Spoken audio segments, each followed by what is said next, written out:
बोला आता.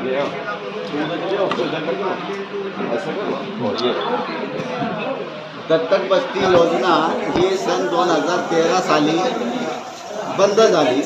2001 साली सुरू होऊन 2013 साली बंद झाली आणि त्यात 12 वर्षाच्या कालावधीमध्ये आम्ही खूप मोठ्या प्रमाणात मुंबई शहरातील नागरिकांना स्वच्छतेचा ध्यास लावला, स्वच्छतेची चळवळ उभी केली आणि स्वच्छता कशी असावी ही लोकांच्या घराघरापर्यंत पोहोचवली आणि दत्तक वस्ती योजना ही सुप्रसिद्ध झाली. पण हिवाळी अधिवेशनमध्ये बंद झालेले दत्तक वस्ती योजनेचं नाव घेण्यात आलं, कारण 2013 साली दत्तक वस्ती योजना बंद करून स्वच्छ मुंबई प्रबोधन अभियान नावाची योजना आणली आणि ती योजना सध्या सुरू आहे. त्या योजनेबद्दल ते बोलत होते, पण त्यांनी दत्तक वस्ती योजनेचं नाव घेतलं. म्हणून आम्ही आज या ठिकाणी पत्रकार परिषद घेतलेली की त्यांनी नाव घेताना स्वच्छ मुंबई प्रबोधन अभियान योजनेचं घ्यायला पाहिजे होतं. माननीय अमित साटम साहेबांनी ते नाव घेतलं आणि त्याच्या अगोदरही अब्बू आझमी साहेबांनी सुद्धा त्या ठिकाणी या दत्तक वस्ती योजनेमध्ये कामं होत नाहीत असं लिहिलेलं आहे, त्या बोललेले आहेत आणि त्यांनी त्या कामाची चौकशी करावी असं बोललेलं आहे.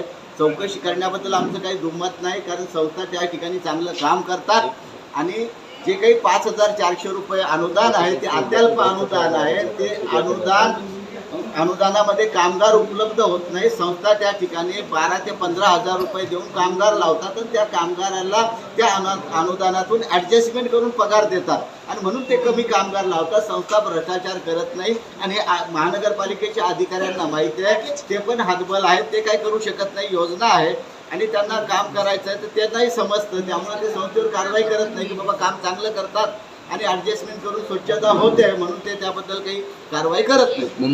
मुंबईमध्ये स्वच्छता अभियान राबवण्यात येतं, जे एक मुंबईमध्ये जे स्वच्छता अभियान राबवण्यात येतं ते कुठल्या संस्थेच्या माध्यमातून किंवा कुठली योजना आहे ते सांगा.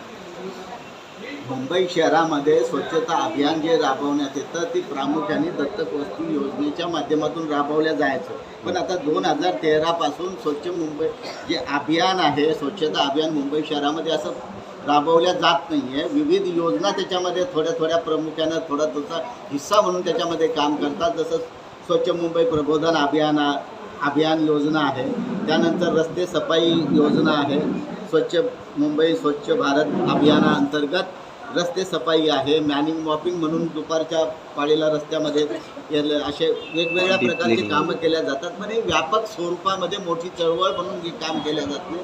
तर ह्या बाकीच्या योजनाच्या सगळ्याच योजना टेंडर निघालेलं आहे आणि टेंडर खाली काम होतं आणि टेंडरमुळं याची जी काही स्वच्छता अभियानाची चळवळ म्हणून जे काम करायला पाहिजे, लोकांपर्यंत जायला पाहिजे, ते जात नाही. टेंडरप्रमाणे त्याची कामं होतात.